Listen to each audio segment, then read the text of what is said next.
Oi, pessoal, boa tarde. É um prazer estar aqui com vocês no Café com Ideias. Para quem não me conhece, eu sou a professora Gisele Chau, da Universidade Federal do Vale do São Francisco, né? E a gente está com esse canal aqui, onde a gente trabalha discussões de educação, de autismo, de inclusão. E hoje eu trouxe uma pessoa muito especial, né? Que é a Raquel Rocha. Seja bem-vinda, Raquel. Gratidão, Gi. Vou fazer uma breve apresentação para a gente iniciar a nossa live, compreendendo como agimos no isolamento, explicações psicanalíticas. A professora especialista Raquel Silva Rocha é graduada em Comunicação Social, Rádio e TV e também é graduada em Ciências Econômicas pela Universidade Estadual de Santa Cruz. Ela é especialista em saúde mental, é psicanalista formada pela Sociedade Brasileira de Psicanálise, Intenção e Extensão, é documentarista e apresentadora de TV. Produziu e dirigiu 5 documentários sobre a história regional do sul da Bahia. Seja bem-vinda, minha amiga Raquel, querida amiga. Vai ser muito bom ouvir de você algumas explicações, né, pelo que a gente está vivendo nesse período de distanciamento social, né? Tem muita gente com depressão, com ansiedade, muitas pessoas angustiadas, muitos casamentos, Raquel, se desfazendo, né? O aumento da violência doméstica nos lares, agressão contra a criança, né? E eu gostaria que você desse uma palavrinha, né, sobre esse fenômeno, né? À luz da psicanálise, né, que é sua área. E é um desafio enorme, né? A nossa prática, a psicanálise, ela tem uma prática sempre voltada para o sujeito, para as vivências do sujeito, para as histórias de vida do sujeito, para como o sujeito introjetou as suas experiências, como a sua personalidade foi constituída.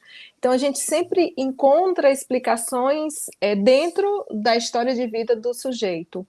Mas eu encarei esse desafio de trazer explicações mais generalistas e acho que o bate-papo vai ser muito interessante, não só porque a gente vai falar desse período de isolamento social decorrente da pandemia, mas o cerne da questão é o sujeito num processo de isolamento, qualquer que seja ele, que é um fenômeno da atualidade, né? As pessoas, elas realmente estão cada vez mais solitárias, as casas estão cada vez com um número menor de habitantes. Isso é um dado do próprio IBGE, que o número de pessoas que moravam sozinhas aumentou de 7% para 12%. Então, é um fenômeno real, independente de isolamento social.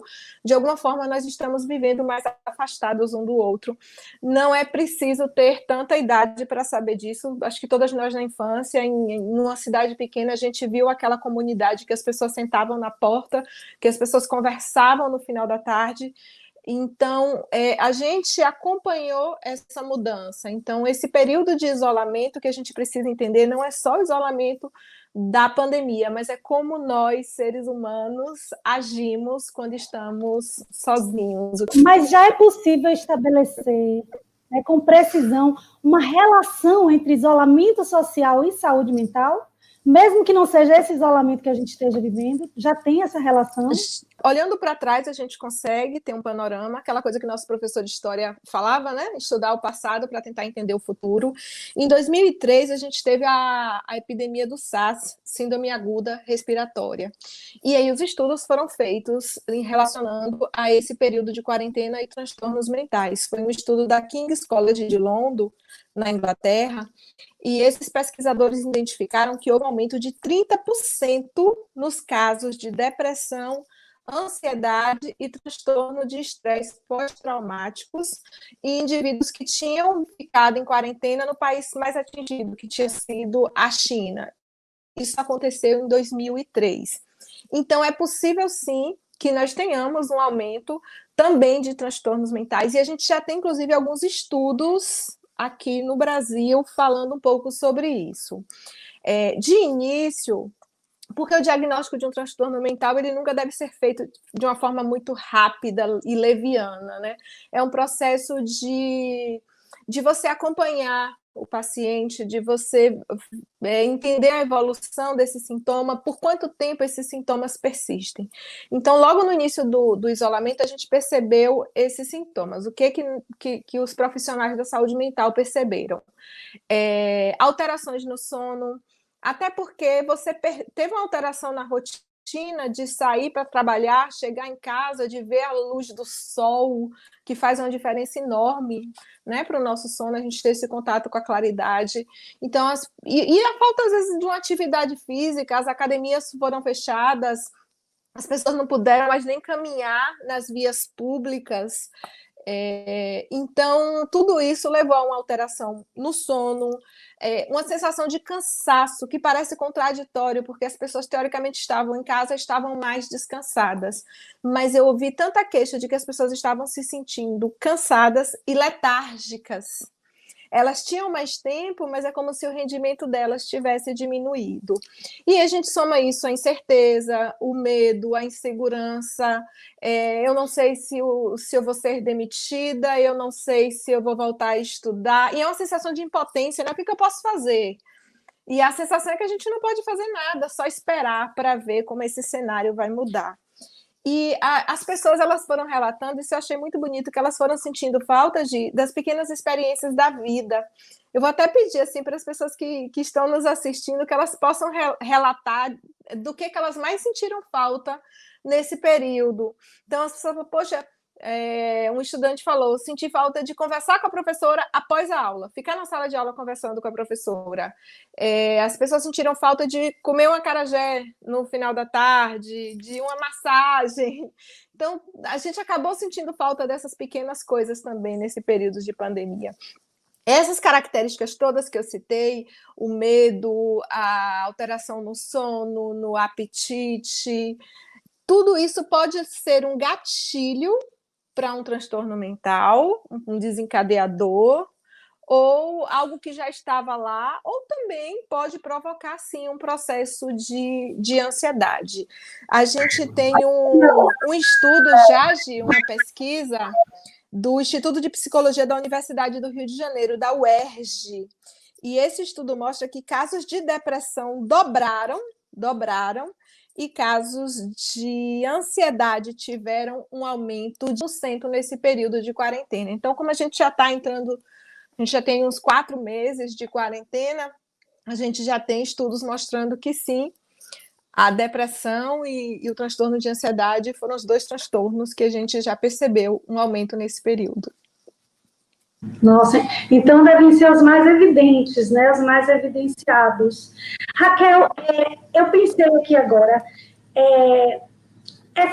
essa maratona, né, de mudança na rotina faz com que várias pessoas passem a ficar acordadas durante a madrugada e a dormir durante o dia, inclusive os jovens. E muitas crianças também, principalmente para manipular jogos eletrônicos ou navegar em redes sociais. Dentro do teu conhecimento, né, desses gatilhos, o abuso desse tipo de ação poderia ser um gatilho para o desenvolvimento? Sim. O sono, eu acho que o sono é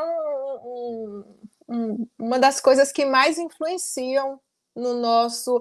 Já reparou, a gente dorme mal, isso é fácil a gente perceber. No outro dia a gente está irritada, a gente está cansada, a memória está falhando. O sono, eu diria que é algo sagrado. Então, se a gente já tem essa alteração no sono, isso que você falou é uma coisa muito verdadeira, as pessoas, por não terem mais horário para trabalhar, elas estão indo dormir 3, 4, 5 horas da manhã, e às vezes eu atendo pacientes na parte da tarde, eles estão, acordei agora, então eu acordei, só tomei um cafezinho, 2 horas da tarde.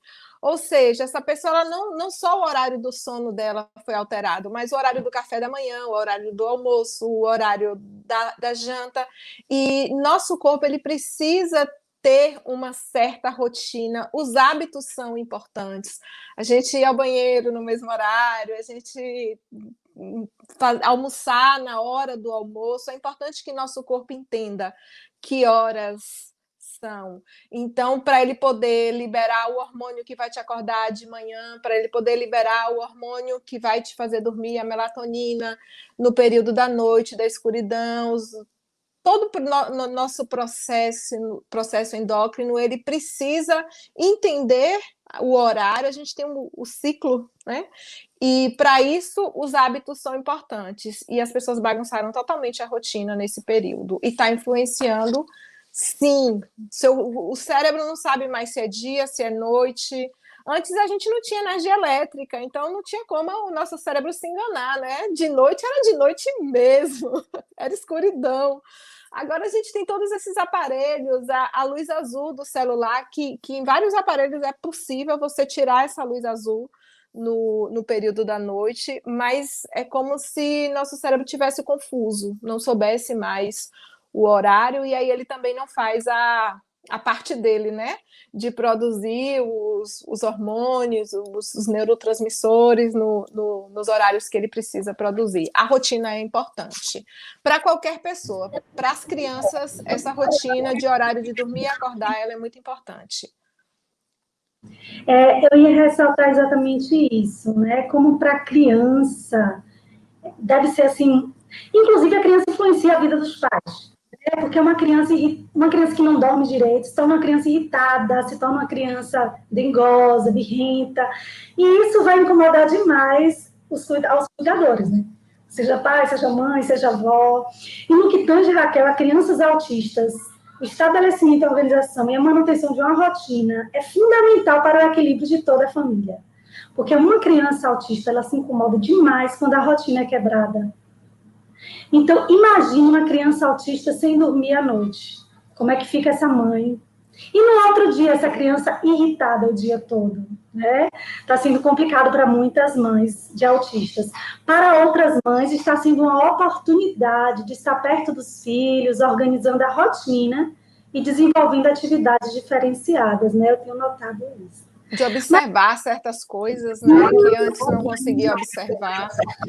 Mas eu acho que as crianças têm muito a aprender com as crianças autistas, viu? Porque essa questão de uma rotina bem organizada é bom para todo mundo. Então, é uma oportunidade de aprender.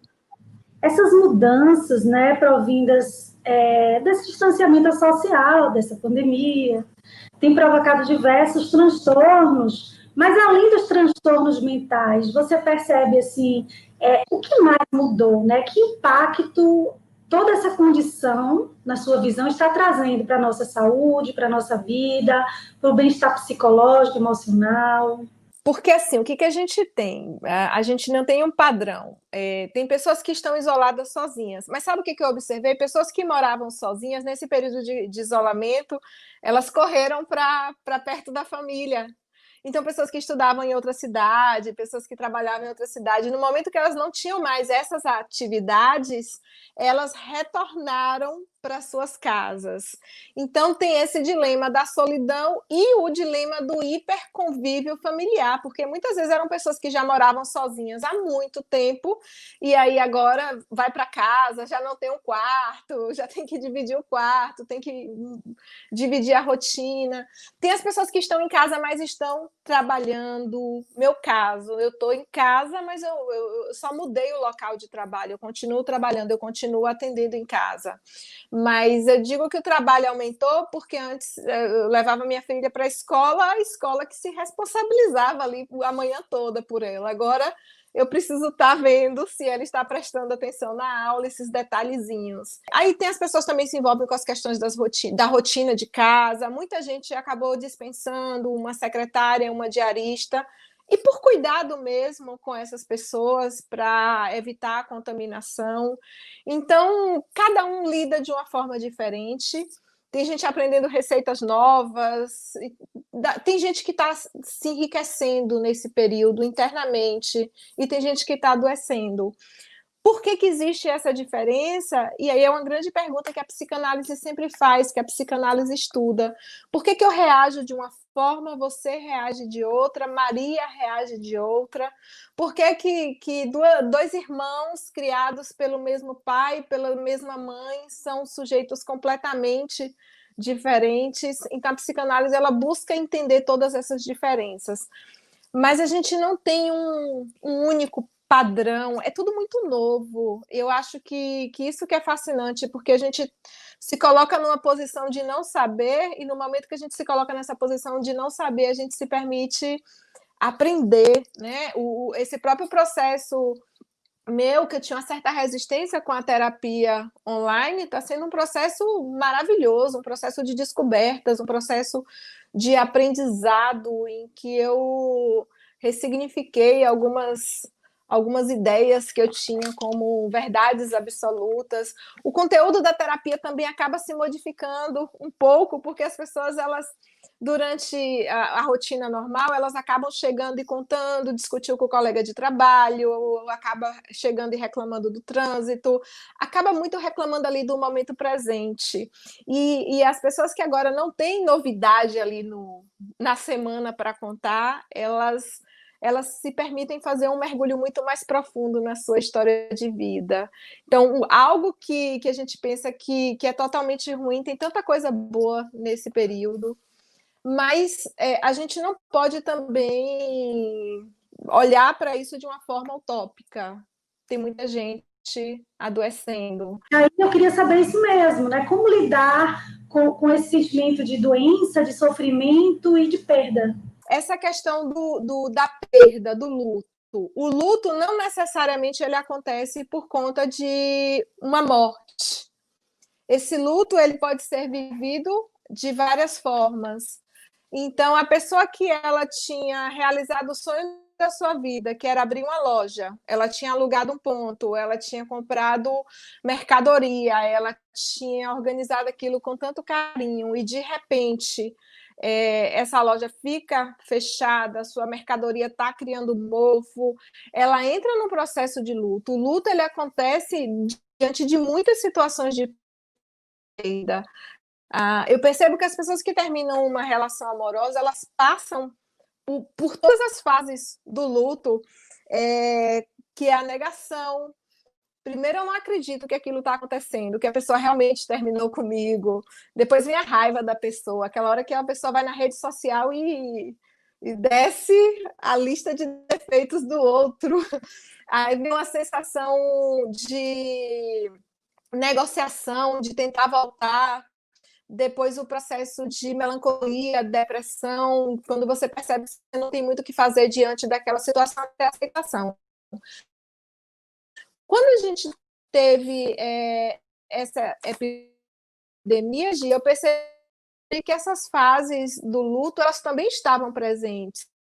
Que quando as pessoas elas perceberam, elas tiveram noção do que era essa pandemia, o processo que elas vivenciaram foi um processo mesmo de enlutamento, de negar que a pandemia existia, de sentir raiva de por que fabricaram esse vírus, como é que esse vírus surgiu, por que deixaram esse vírus chegar aqui, ver a fase de negociação, mas que a gente precisa mesmo ficar em casa, ver a fase de impotência, que tem o processo aí de melancolia, de recolhimento, que na literatura até chama a fase de depressão, e aí eu acho que em algum momento chega a fase de aceitação. Essas fases elas se alternam, não necessariamente ocorre desse jeito, mas elas estão presentes.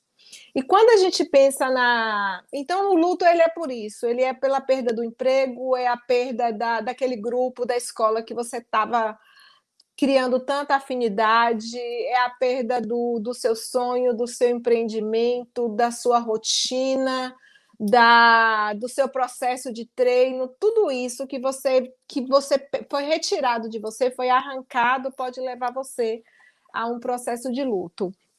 Mas e a perda dos entes queridos? Porque as pessoas estão morrendo. Eu perdi uma pessoa logo no início, que também foi um choque de realidade.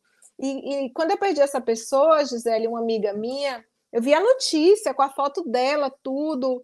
Mas aí, olha como com essas fases do luto, ela acontece com qualquer um de nós. Quando eu vi a notícia, a primeira coisa que eu fiz foi mandar mensagem para ela. Fulana, você tá aí? Me responde. Eu tinha visto a notícia, mas aquela coisa de você não acreditar, daquilo não parecer ser real para você. Mas, de fato, as pessoas estão perdendo o ente querido. E de uma forma muito triste, porque eu também conversei muito com familiares de pessoas que partiram, e o familiar fala assim: ele foi para o hospital, estava com sintomas, eu não pude visitá-lo, não tive mais contato com ele, ele não ficou com celular, eu não vou saber te responder porque que os pacientes internados com Covid não podem, não estão, não sei se em todo lugar é assim. No relato que eu vi, a pessoa não tinha acesso ao celular. Então, você se despede da pessoa porque ela está indo ali para o hospital e 8 dias depois você recebe a notícia do hospital que essa pessoa faleceu. E você não pode velar essa pessoa, você não pode enterrar, fazer aquele processo todo que é tão salutar para que a gente possa elaborar essa perda.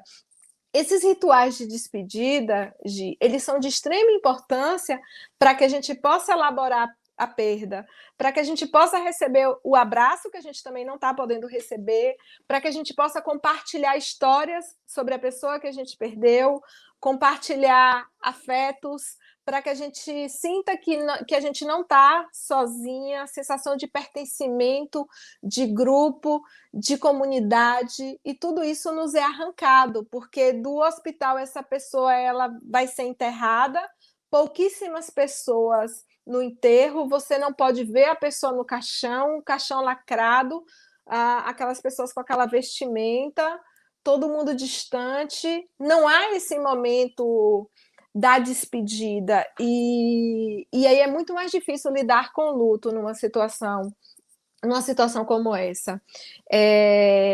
Novamente, a gente nem tem tanta idade, mas a gente era de uma época que a gente velava nossos entes queridos em casa.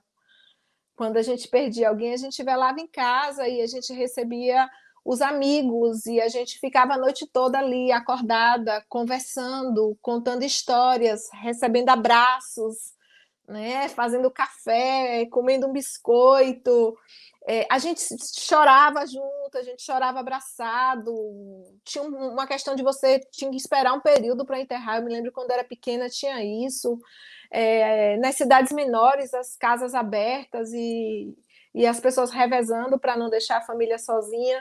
E tudo isso eu acho que a gente já foi perdendo com o tempo, com essa coisa de velar o nosso ente querido fora de casa, do nosso familiar morrer de manhã e a gente já enterrar à tarde.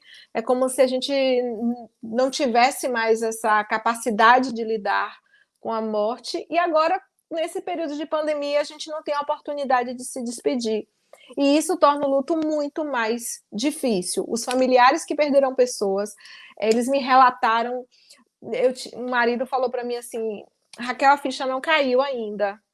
Ou seja, ele já tinha perdido essa pessoa, a esposa, há mais de 40 dias, mas ele ainda estava na fase da negação, sem conseguir acreditar que tinha perdido, porque não houve esse processo, esse ritual de passagem, esse ritual de despedida, essa coisa que faz parte da nossa cultura e é tão salutar para a gente entender a finitude da vida, né?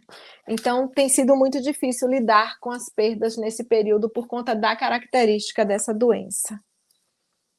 Raquel, até li semana passada um livro muito bonito, muito interessante, né, que é de Irving Yalom, né, De Frente para o Sol. É o mesmo autor que escreveu aquele livro, Quando Nietzsche Chorou. Tem um aqui. E aí, o Yalom, ele traz várias explicações e vários casos. Acessível. Bacana. Ele traz vários casos, né, de pessoas que desencadearam problemas de relacionamento, medos, transtornos, por conta da perda de um ente querido que não foi bem trabalhado, né? A pessoa não aprendeu a lidar com essa perda. E no momento a gente está lidando com várias perdas, né? De pessoas, ou familiares, ou amigos, ou pessoas próximas, ou amigos de amigos, ou familiares de amigos, né? E além das perdas que você colocou, né? As apego àquele cotidiano pré-estabelecido, do ato de ir ao ambiente de trabalho, de ir à escola. Inclusive, Raquel, nós temos uma pergunta aqui para você. Geraldo Júnior. Raquel, como lidar com a ansiedade? Quem não quer o fim do isolamento, por estar amando esse período de ficar em casa trabalhando?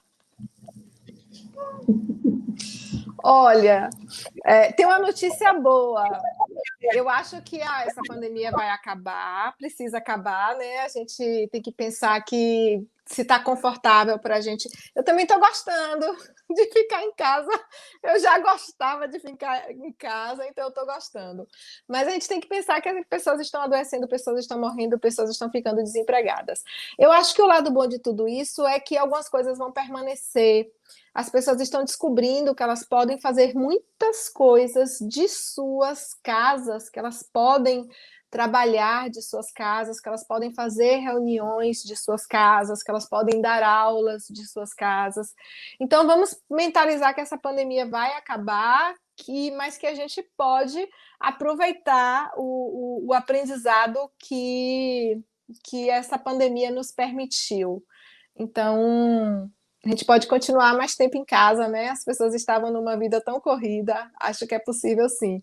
E eu concordo com você, Geraldo, tem coisa melhor do que ficar em casa. Já tem outras pessoas que tiveram que aprender a ficar em casa.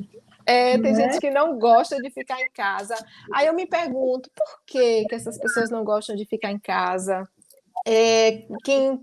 O que está errado? O que está acontecendo nessa dinâmica familiar que coloca essa pessoa em sofrimento psíquico?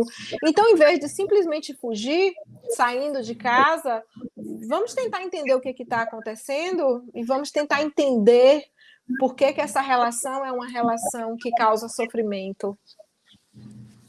Bem interessante essa pergunta. Eu tenho um amigo veterinário, né, o Wellington Thiago, que ele colocou que as pessoas começaram a enxergar os animais domésticos, que ele nunca recebeu tantos pacientes de uma vez na vida. Assim. Ele disse que tem muitos finais de semana que ele não consegue ir para casa, porque ele tem os pacientes lá no consultório dele e tem que tratar desses pacientes e observar esses pacientes, né? Eu acredito que isso também se estenda para as crianças, né? Muita gente não tem muito tempo para ver as crianças, e por mais que temos que fazer serviço remoto muitas vezes, mas a criança fica ali perto, então, de uma certa maneira, o contato acaba sendo maior, né? Raquel, o isolamento social para a psicanálise significa o quê? Então, Freud ele já falava dessa importância do grupo. Para Freud, a nossa constituição psíquica ela se dava a partir do outro, através do mecanismo de identificação. Quando eu falo de identificação na psicanálise, no conceito freudiano, eu não estou falando de você falar assim, Raquel, eu adoro filme de super-herói. Eu falo, Gi, me identifiquei com você, também gosto. Não. Identificação na obra de Freud é eu assimilar uma característica, eu lhe admirar, você ser uma referência simbólica para mim, e eu introjeto uma característica sua, eu assimilo algo que é seu. E a nossa constituição psíquica, ela se dá a partir da introjeção das características das pessoas que nos cercam. Então, para a psicanálise, o nosso campo de emergência, o campo de emergência do sujeito, ele se dá no registro do outro. Freud ele tem um livro chamado Psicologia de Grupo e Análise do Ego, em que ele diz que ele não consegue diferenciar a psicologia de grupo e a psicologia do sujeito. Ele coloca aqui que a psicologia individual ela é ao mesmo tempo a psicologia do grupo também, porque apesar disso, apesar da nossa prática clínica ser voltada para o sujeito, a gente o tempo todo a gente está analisando a relação do sujeito com o outro, com a sociedade, com a cultura. Então, nós não seríamos quem somos sem o outro. E muitas vezes a gente se enxerga também a partir do olhar do outro, Gi. Compreende? aquela criança que ouviu ali da sua mãe, você é burro, você não aprende nada. Ela pode introjetar e ela pode acreditar que ela é uma criança burra, que ela não aprende nada. Então, para que ela vai tentar se ela não vai conseguir aprender? Ou seja, ela acredita e ela introjeta e ela passa a ser aquilo que o outro disse que ela era. Então, percebe o quanto o outro é importante na nossa constituição psíquica. Sim, né? Inclusive, Raquel, nossa família, principalmente nossa mãe, é nosso primeiro amor, né? E foi bom você falar disso, que nossa mãe é nosso primeiro amor, porque as pessoas acham que a mãe é o primeiro amor do menino e o pai é o primeiro amor da menina. As pessoas, elas falam isso. E o que acontece? A mãe é o primeiro amor da menina também. Só que a menina depois ela faz uma transferência para o pai. A menina desloca esse primeiro amor da mãe para o pai. Mas a mãe, ela realmente é o nosso primeiro amor, do menino e da menina. Depois que a gente, no caso das meninas, a menina faz a transferência para o pai, que é a fase do complexo de Édipo, de achar o pai o homem mais fantástico e maravilhoso do mundo. Mas nosso primeiro objeto de amor, sim, é nossa mãe. E é bom que esse amor seja correspondido. Sim, para você ver. E depois, né, a menina transfere esse amor para o pai. Então, o pai e a mãe, né, os pais, ou as pessoas que são os cuidadores, que assumem, né, o papel do pai e da mãe, ficam sendo os referenciais de ser humano, né, para esse indivíduo. Então, toda a verdade do mundo para eles é dada por essa mãe e por esse pai, né? Exato. Tudo que a mãe disser vai ser verdade. Exato. É muito comum, Raquel, nós vermos famílias disfuncionais, né? E ouvirmos situações em que a mãe fala: esse menino não presta para nada, isso é um inútil. Para com isso, seu burro. Né? É uma coisa muito comum, assim.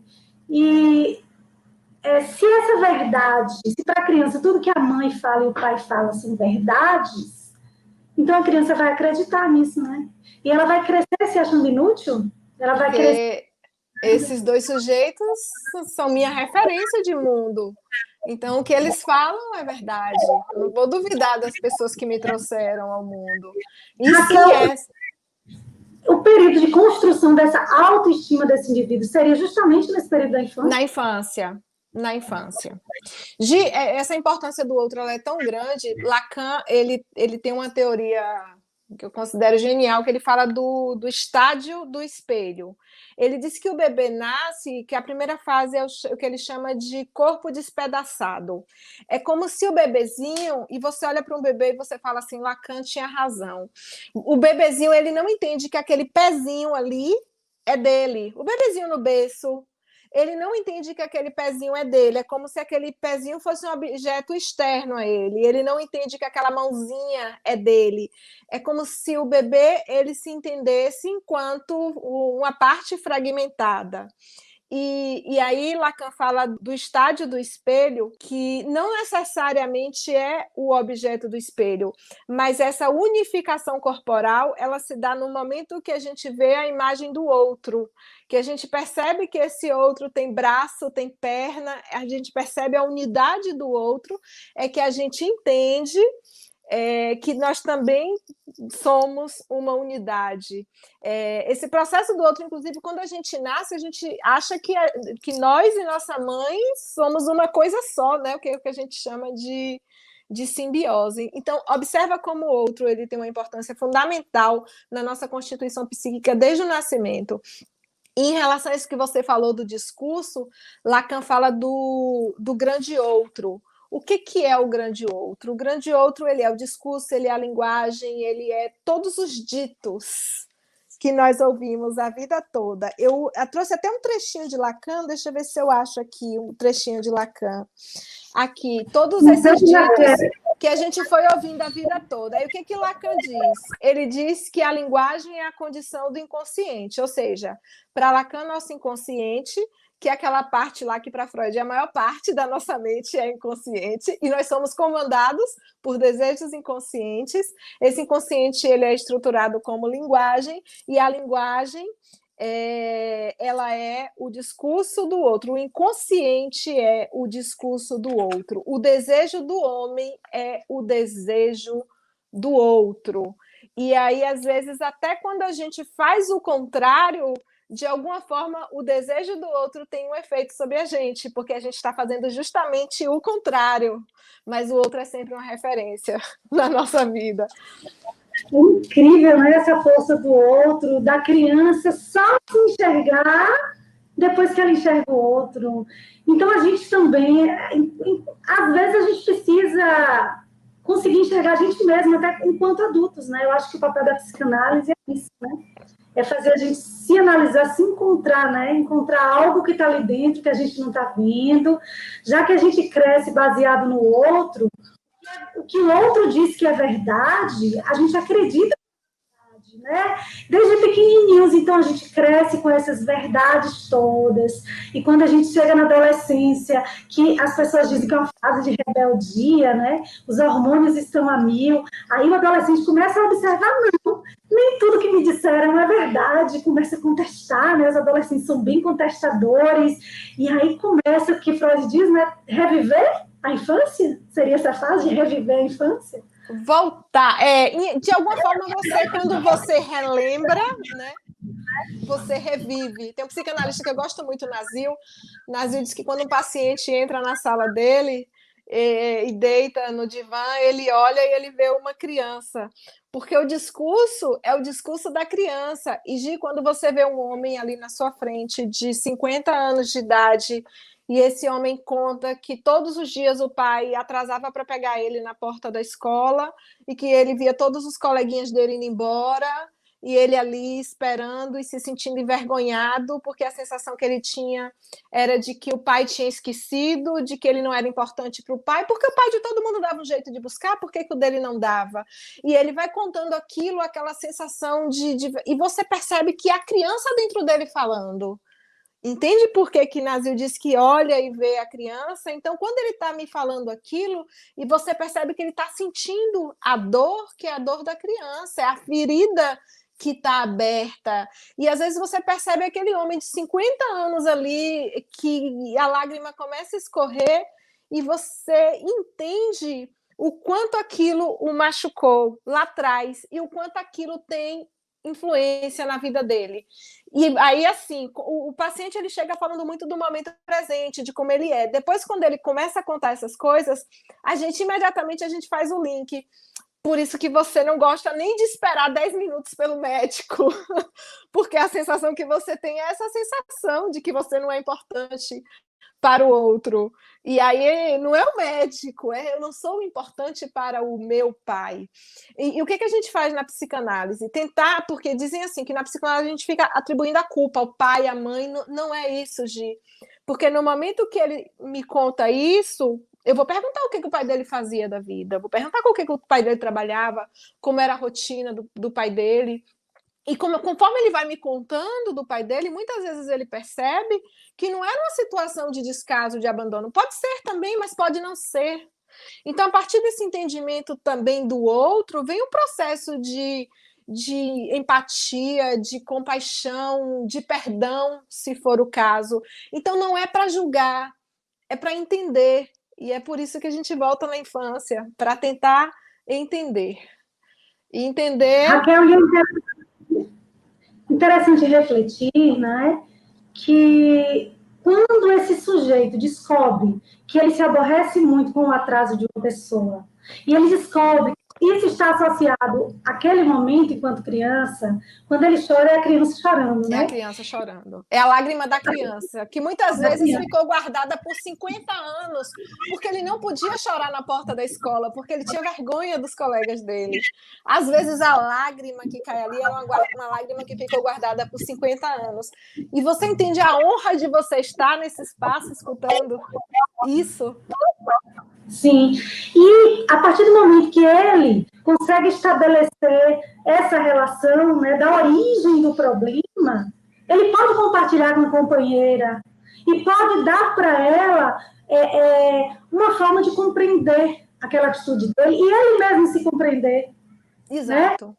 Ele se perdoar. Ou amor, me perdoe por aquele dia eu ter ficado tão chateado com você, por eu ter gritado com você, porque você atrasou, me perdoe. Isso acontece porque isso me remete a tal situação. E aí, a partir desse entendimento também... Não, também pode pedir perdão, não. Me desculpa, eu não sabia. Eu não sabia que isso machucava tanto você. Mas o que acontece, Gi? No momento que a gente entende, isso perde poder sobre a gente. Então você está ali esperando e você fala assim, peraí, meu incômodo não é porque essa pessoa aqui não pôde chegar, meu incômodo é meu, entende?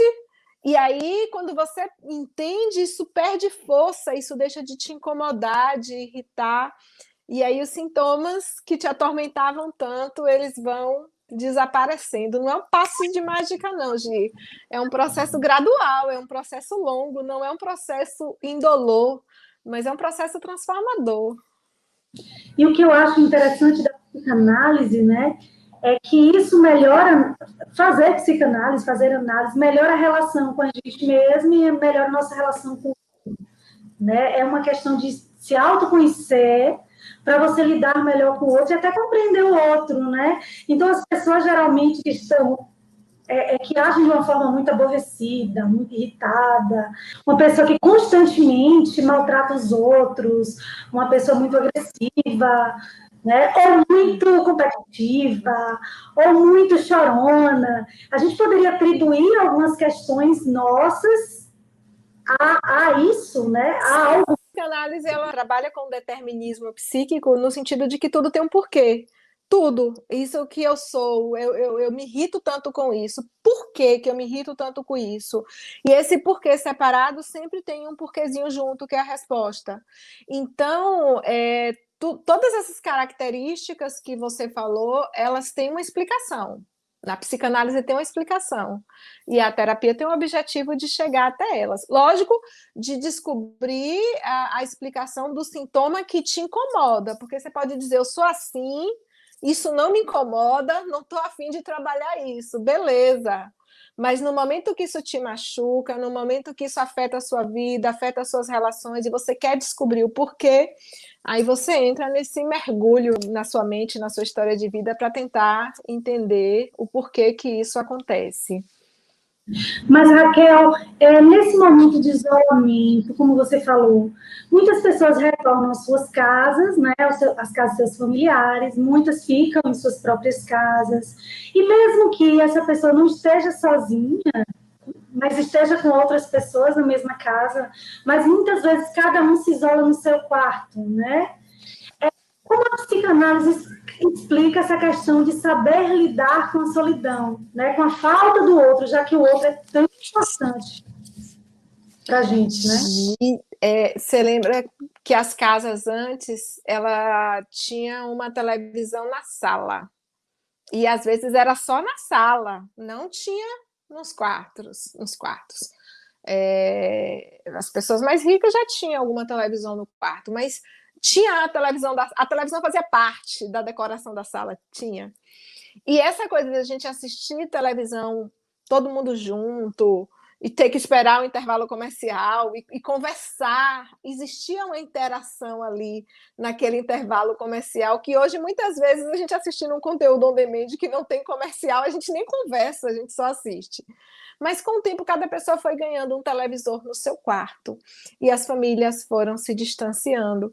E sabe que às vezes eu ouço adolescentes se queixarem disso, a gente não fica junto lá em casa. Eles falam, às vezes eu vejo filme, a família toda na sala, conversando junto. A gente não faz isso lá em casa. Cada um chega, toma seu banho, vai para o seu quarto. Ou seja, o adolescente que a gente acha que quer ficar longe de todo mundo, ele precisa também disso. Então, aí eu falo assim, a culpa é da televisão que foi para o quarto. E eu acho que realmente o fato de cada quadro, primeiro que a televisão realmente foi retirada da sala, às vezes até tem uma salinha de TV, mas o fato de cada um ter a televisão no quarto distanciou um dos outros, e também, quando estão juntos, estão também cada um na sua televisãozinha, que agora está na palma da nossa mão, né? A nossa televisão agora fica na palma da nossa mão. Então, as pessoas, elas estão, sim, mais afastadas. Vamos usar esse termo, né? Afastadas. Eu gosto muito de, para entender as coisas, eu gosto muito de ir na etimologia das palavras. E aí, um dia eu pesquisei a etimologia da palavra etimologia, que vem de verdade, étimos, verdade. E aí eu fui pesquisar nesse período, né? Isolamento. De onde vem isolamento? Vem de insulare, de ínsula, ilha, a ficar afastado, ficar sozinho. Isso já acontecia. Antes da pandemia, nós já estávamos afastados um dos outros, cada um num cômodo diferente da sua casa. Eu percebo hoje que muita gente faz uma diferenciação entre solidão e solitude. A etimologia das duas palavras ela é a mesma, solos, que vem de estar sozinhos. Então, teoricamente, é porque como a língua não é uma coisa estática, ela é dinâmica, as pessoas foram atribuindo à solitude um significado diferente de solidão. E o que as pessoas falam? Que solidão é uma coisa que causa sofrimento, solidão é uma coisa negativa, solitude é uma coisa boa, é o prazer de estar sozinho. Eu gosto dessa separação, eu gostei de como essa palavra foi inventada e foi adquirindo um significado diferente. É só para a gente não pegar isso como uma verdade absoluta, né? E ficar corrigindo os outros aí, dizendo que uma coisa é diferente da outra, sendo que ela, no dicionário, inclusive, elas têm um significado bem parecido. Mas vamos tentar falar de solidão. Solidão no sentido de que eu desejo estar com o outro, mas o outro não estar comigo. Solidão no sentido de desamparo. A gente tem uma pesquisa do Centro de Neurociência da Universidade de Chicago, de 2010, é um livro que fala sobre a natureza humana, o vínculo social, e essa pesquisa ela diz que a espécie humana, isso já é darwinista, né? Que a espécie humana ela evoluiu graças às relações entre os indivíduos, porque nós sozinhos somos animais fracos. A gente parar para pensar, se a gente for lutar com o urso, a gente está em total desvantagem. Então, nossa vantagem está no momento que a gente se agrupa, porque a gente se fortalece. Então, essa pesquisa ela veio falando que a solidão ela prejudicava, fazia tanto mal quanto o tabaco. Observe, quanto o tabaco. Ela relatou que as pessoas solitárias que vivem sozinhas estão mais propensas a doenças cardiovasculares, a doenças infecciosas. Aí, se a gente pensar novamente sobre a perspectiva darwinista, o que acontece? Quando eu estou sozinha, eu sei que se qualquer coisa acontecer, eu vou ter que reagir. Ou seja, sou eu e eu, não tem ninguém, eu não estou com a casa cheia. Eu fico no estado de alerta, eu produzo cortisol. Então, faz um certo sentido de que essas pessoas solitárias elas acabam podendo ter um sono mais alterado.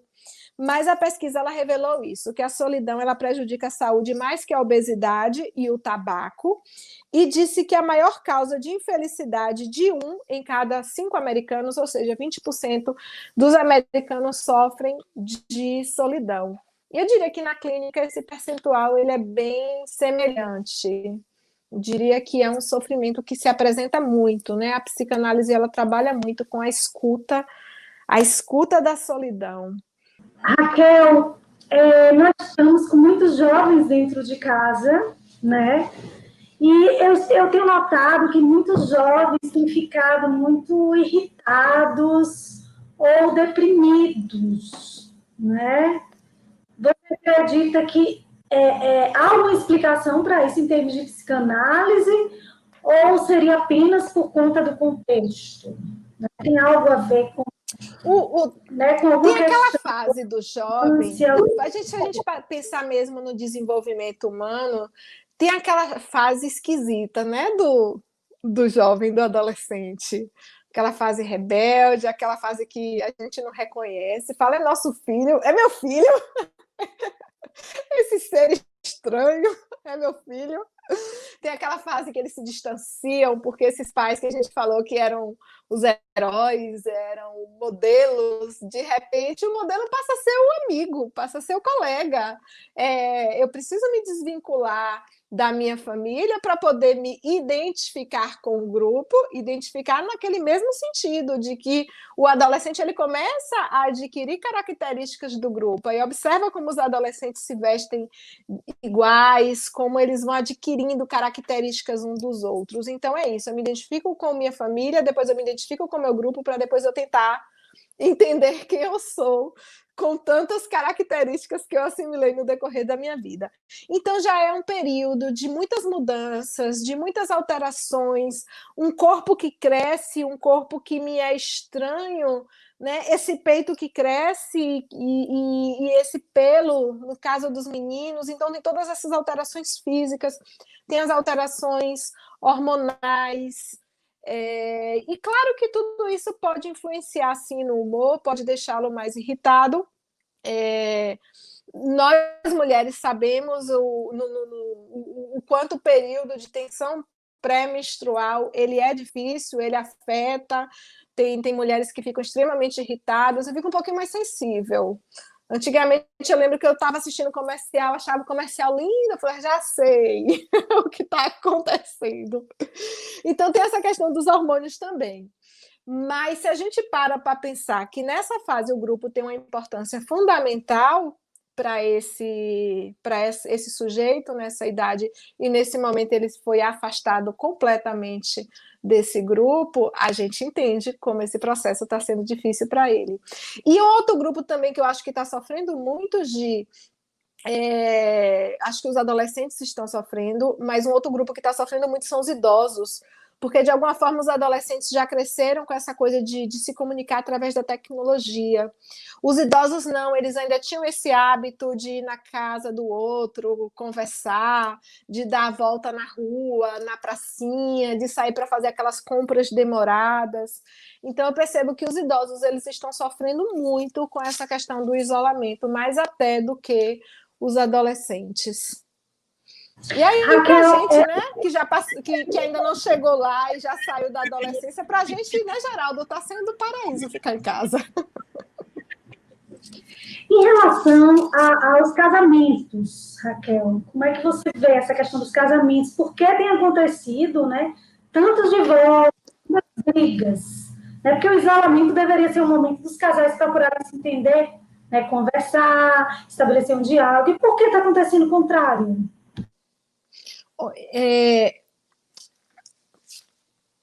Essa geração, eu quero sair do senso comum, não quero ficar no senso comum, mas de alguma forma, principalmente os casais mais jovens, eles vêm de uma geração que eles não sabem tolerar muito a frustração.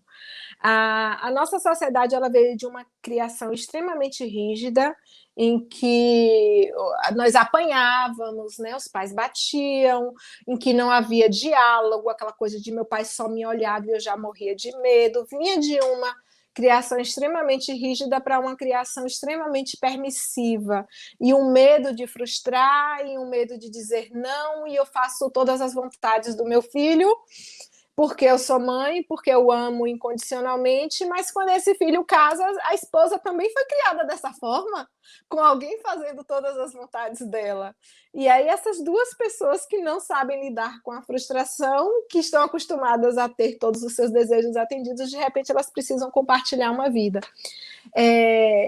Já era um fenômeno que eu vinha observando, festas de casamentos maravilhosas, essas festas que dá para comprar um carro, sabe? E aí esses casamentos durando um ano e meio, 2 anos. Então já era um fenômeno que a gente vinha observando e perguntava por que gastou tanto na festa.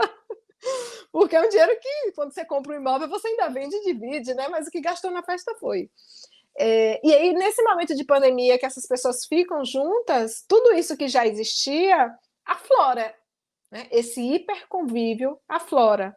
Mas eu não diria que é por causa da pandemia, é por conta da gente, às vezes, não saber mesmo dividir, de não respeitar o espaço do outro, o tempo do outro, a vontade do outro, já é um fenômeno que vinha acontecendo. O que a pandemia faz é só aflorar o que já estava lá.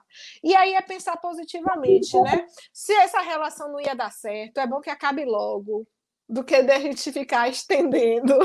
E quanto mais tempo, mais, eu diria que maior o sofrimento. Quando você faz um plano de passar a vida com uma pessoa e essa relação acaba, é um processo que é uma dor, é uma sensação de fracasso de vida, é um processo de luto que a gente estava falando antes. Inclusive o fracasso social, não é? Porque se você faz um casamento, então as pessoas celebram, comemoram, criam expectativa, te conhecem muitas vezes atribuído ao outro, e aí de repente o casamento não dá certo, é como se você não tivesse dado certo, ou seu esposo não tivesse dado certo. É bem complexa essa questão. E né? Sabe o que a sociedade, nossa sociedade ainda faz?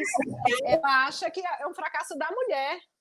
Porque tem aquela coisa de que a mulher que não soube manter o casamento, como se fosse uma obrigação da mulher manter o casamento. E não, então, nossa sociedade ainda acha que o fracasso foi da mulher, que não soube segurar o marido, né? Ainda tem esse detalhe, que esse peso para a mulher ele é muito mais forte. Em todo tipo de situação, o peso que a mulher carrega é muito maior do que o homem. No caso de infidelidade, quando o homem trai a mulher, tem um sentido, mas quando a mulher trai o homem, isso tem um peso muito maior, toda a sociedade começa a apedrejá-la, inclusive as outras mulheres. Então, não é o mesmo peso, a mesma medida, né? Como se a gente medisse as pessoas com réguas diferentes. O fim do casamento ele tem um peso maior para a mulher. Embora, olha que coisa interessante, a maior parte dos divórcios ocorram por iniciativa da mulher. Ou seja, os outros julgam, mas na verdade foi a mulher que tomou essa decisão. Porque o homem, por mais infeliz que ele esteja na relação, ele muitas vezes ele se acomoda ou acaba sendo desonesto com ela, mas a mulher, ela, na maior parte dos divórcios ocorrem por iniciativa da mulher, e mesmo assim ela é acusada, né, de não saber segurar o homem, ou seja, a nossa sociedade ainda não entendeu, que não é que ela não soube, ela não quis segurar aquele. Raquel, a gente tinha uma pergunta, né, da Kaline Rocha, e a violência doméstica tem aumentado na pandemia. Você pode comentar sobre isso? Como se proteger? Antes as mulheres tinham essa rede de apoio. De alguma forma a mulher chegava no trabalho, se ela tivesse um pouquinho roxa, alguém percebia. O homem ele tinha essa... Porque o agressor muitas vezes ele diz que ele age por impulso, mas não. Ele bate muitas vezes... Como é que eu vou explicar para não parecer tão cruel? Se bem que é cruel, muitas vezes o homem bate para não deixar marcas. Muitas vezes o homem bate no momento que ele sabe que ninguém vai ouvir, ele sabe quais são as situações de vulnerabilidade da mulher. Então, quando a mulher estava indo para o trabalho, quando a mulher ia na casa da família, quando a mulher estava em contato com essa rede, que é uma rede de apoio, essa violência era um pouco menor, porque o agressor ele não quer ser descoberto, ele não quer ser visto como agressor. Lembrando que esse agressor, muitas vezes, é um homem bem visto na sociedade, é um homem bem relacionado, é um homem de uma posição social importante. Então, agora ele está em casa com essa mulher. Ele pode bater, ele pode machucar, ela pode ficar roxa, ela não vai sair, ninguém vai ver, ninguém vai perguntar o que aconteceu, por que você está diferente, por que você está estranha, por que você está com o olho inchado. E essas coisas que a gente nota e que a gente tenta encorajar a outra pessoa a falar. No momento que essa mulher fica separada desse suporte, ela fica em uma situação de maior vulnerabilidade. Por que esse homem está agredindo mais? Esse homem está em casa, esse homem está irritado, esse homem pode ter perdido o emprego. Nada disso justifica, para a gente deixar bem claro. Mas períodos de crises econômicas aumentam a violência, os estudos mostram. Muitas vezes esse homem está fazendo um uso abusivo de bebidas alcoólicas, e aí ele usa isso de desculpa, de que ele bateu porque ele estava bebendo. Não justifica. nada justifica a violência contra a mulher, até porque é uma atitude muito covarde, né? A mulher física, a estrutura física da mulher é mais frágil do que do homem. Mas sim, o próprio Instituto Maria da Penha já relatou que teve um aumento de casos de violência doméstica, embora para a mulher esteja sendo muito mais difícil denunciar. No início, a mulher ter que ir à delegacia, deixar o homem em casa e falar: peraí que eu vou ali te denunciar.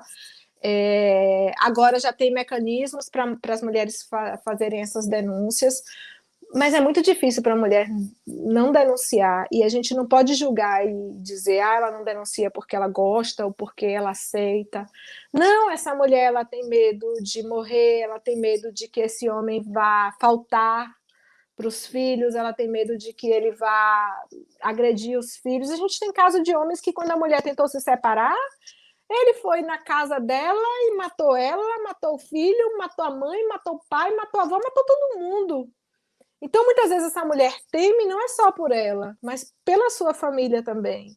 E aí tem uma série de motivos, por vergonha, por medo, pela exposição, porque muitas vezes não vão acreditar, no caso da violência que não deixa marcas, né, a violência psicológica, ou até a violência física que não deixa marca, é a palavra da mulher. E a palavra da mulher, muitas vezes, ela é desacreditada, porque tem isso, né? A mulher é a pecadora. Foi a mulher que convenceu Adão a pecar. A culpa é dela. Raquel, desde já eu gostaria de deixar o convite, né, para a gente fazer uma live interativa. Eu, você e a Kaline Rocha, né, a psicóloga que está aqui, nossa amiga Kaline Rocha, para a gente falar sobre a violência da mulher. E eu quero falar como alguém que foi vítima, né? Algo que você falou, eu vou poder totalmente estar comentando, assim. E eu gostaria de deixar esse convite para vocês, né, para a gente estar programando essa live. Também gostaria de te agradecer, assim, imensamente pela disponibilidade, né? Que eu sei que seu tempo é muito corrido, você está fazendo atendimentos online, você tem outras atividades mil, né? Você é uma pessoa, assim, que é 1001 utilidades. E para quem não sabe, a Raquel está se formando em psicologia, então como é que uma pessoa consegue terminar uma graduação em psicologia, clinicar na psicanálise, né? Tem várias especializações e produz documentários, né? E participa de peças teatrais, e é tanta coisa, está na Academia de Letras de Itabuna, né? E lê muitos livros, e escreve, e é apresentadora de TV. Gente, eu vou passar a noite falando o que essa mulher faz. Então, é muito, muito, muito interessante. E a Kaline lembrou uma coisa que é importante, Raquel. Quero lembrar que agosto é o mês da prevenção à violência contra a mulher. Gente, essa live tem que ser em agosto. Tá pertinho de... E vocês toparem, a gente faz semana que vem. Semana que vem eu já convido todo mundo. Teremos uma live com mães de autistas. Né? Elas vão falar sobre os desafios na pandemia de lidar com os filhos autistas. E eu acho que essa semana assim, vai ser bem interessante para a gente discutir essa outra questão que também acontece dentro desse momento pandêmico, né? Ainda mais no mês da prevenção à violência. Já está aceito o convite, viu, Gi? Está aceito. Normalmente as pessoas... Acho excelente que a gente tenha esse mês de agosto, porque normalmente as pessoas em maio chamavam para falar alguma coisinha sobre isso, mas todo mundo achando um tema muito delicado, muito espinhoso, pedindo para escolher as palavras. Bora falar disso de uma forma aberta, de uma forma escancarada, de uma forma verdadeira, porque é um problema grave. O Brasil é o 5º país no mundo que mais mata as mulheres. Essas mulheres são mortas, em grande parte, pelos seus companheiros, pelos homens que elas amaram, que elas decidiram entregar seu corpo, sua vida, seu coração, seu ventre, seus sonhos, e foram machucadas por esses homens e muitas vezes tiveram suas vidas retiradas, né? Por nenhuma mulher a menos. E a gente precisa fazer psicanálise depois para conseguir resgatar, não é? Essas questões que destruíram o nosso lado emocional. Uma mulher que sofre violência, ela chega na terapia como se fosse os caquinhos, sabe, Gi? A violência, tanto física quanto a violência sexual, uma criança que já sofreu abuso sexual, uma adolescente, quando chega na terapia, é como se tivesse despedaçada e a gente fosse ali juntando os caquinhos para que ela possa voltar a ser quem ela é. É um processo muito difícil, muito doloroso, mas é um processo transformador. Eu diria que quando você cola esses caquinhos, você se torna mais forte. Aí ninguém te quebra. Raquel, a Kaline Rocha já aceitou o convite, né? Também então, aceitei. Tá certíssimo. Sabe o que eu queria falar? Uma coisa que eu tenho pesquisado e era um tema também que eu já estava querendo falar, um pouquinho sobre como essa violência está no discurso da mídia, na literatura, na música. Acho que a gente pode também falar um pouquinho disso. Excelente, excelente. Né? De como a gente aceita, né, esse discurso da violência. Raquel, eu espero que tenhamos muitos e muitos outros momentos, viu? Foi maravilhoso ter você aqui, além de ser essa profissional incrível, né? Essa pessoa estudiosa, criativa, né? Atuante mesmo. Além de tudo isso, de ser essa mulher linda, né? Mãe de 2 filhas lindas, ainda é uma amiga assim, incrível, desde a adolescência, né? É um amor assim, enorme que a gente sente um para outro, desde aquelas cartinhas que a gente escrevia, que ninguém escreve mais, né, até hoje. Então, gratidão por tudo. Viu? Você mora no meu... Falar com você é uma honra, você sabe da minha admiração por você. Falar da psicanálise também é uma honra para mim. Eu até falei antes, né, quando a gente estava testando a câmera, eu já fiz tanta live, mas na de hoje eu estou nervosa, porque é uma responsabilidade tão grande você falar da psicanálise, é uma responsabilidade tão grande você exercer a profissão da como psicanalista. Esse episódio que eu te contei, de repente tem uma pessoa ali na sua frente, essa pessoa, ela se abre para você, ela se desnuda, ela conta a sua história de vida, suas dores, aqueles momentos que foram constrangedores, que machucaram, que doeram, e é como se a gente tivesse a honra de olhar para o ser humano como ele é, porque normalmente a gente usa máscaras, né? A gente representa papéis sociais, a gente tem as personas, para a gente sobreviver nesse mundo, a gente aprende. A criança pequenininha, você percebe que a criança, ela entra na igreja gritando, daqui a pouco ela já está toda falando baixinho, porque ela percebe que ali não é um ambiente que ela que ela pode se comportar daquele jeito. Na terapia você pode chorar, na terapia você pode se contorcer no divã, na terapia você pode xingar alguém que você tem raiva, é um momento que você pode ser você. É uma honra você conhecer o ser humano como ele é, sem máscaras, você conhecer as dores, você conhecer os dilemas, você conhecer a história de vida.